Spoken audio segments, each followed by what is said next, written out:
Penjara STECOT Centro de Confinamiento del Terrorismo diresmikan pada awal tahun 2023 sebagai bagian dari strategi besar pemerintah El Salvador dalam menghadapi kejahatan terorganisir. Penjara ini segera menjadi sorotan dunia karena skalanya yang luar biasa, desain keamanannya yang ekstrem, dan fungsinya sebagai instrumen politik dalam perang terhadap geng yang dideklarasikan oleh Presiden Nayib Bukele. Tidak berlebihan jika menyebut CECOT sebagai penjara terbesar dan paling kontroversial di Amerika Latin saat ini. Secara kapasitas, CECOT dirancang untuk menampung hingga 40.000 tahanan. Jumlah yang jauh melampaui kapasitas penjara biasa di wilayah tersebut. Dibangun di wilayah Tecoluca, Departemen San Vicente, sekitar 74 km dari ibu kota San Salvador. Lokasi penjara dipilih dengan mempertimbangkan tingkat isolasi dan keamanan maksimal. Penempatan di area terpencil juga dimaksudkan agar tahanan benar-benar terputus dari dunia luar, terutama dari pengaruh dan komunikasi dengan jaringan geng di masyarakat. Desain penjara ini menggabungkan prinsip arsitektur modern dengan sistem pengamanan militeristik. CECOT terdiri dari 8 blok pavilion besar, masing-masing dikhususkan untuk kelompok tahanan tertentu. Penjara ini dilengkapi dengan dinding beton setinggi 11 meter, pagar kawat berduri berlapis-lapis, dan menara penjaga di setiap sudutnya. Ratusan kamera pengawas dipasang di seluruh area,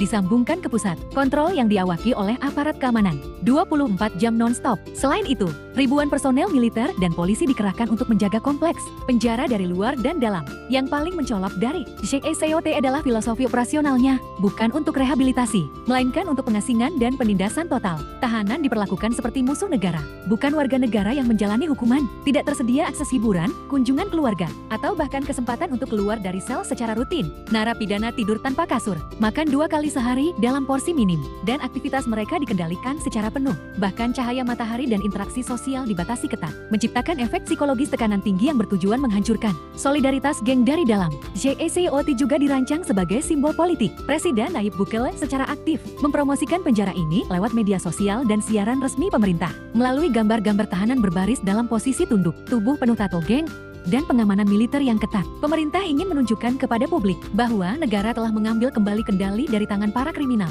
dengan sistem operasional yang tidak memberi ruang bagi pemulihan atau pengadilan yang adil. Banyak pihak menyebut CECOT sebagai penjara dengan pendekatan hukuman kolektif. Meski demikian, bagi sebagian besar warga El Salvador, CECOT justru menjadi simbol harapan atas rasa aman yang selama ini hilang.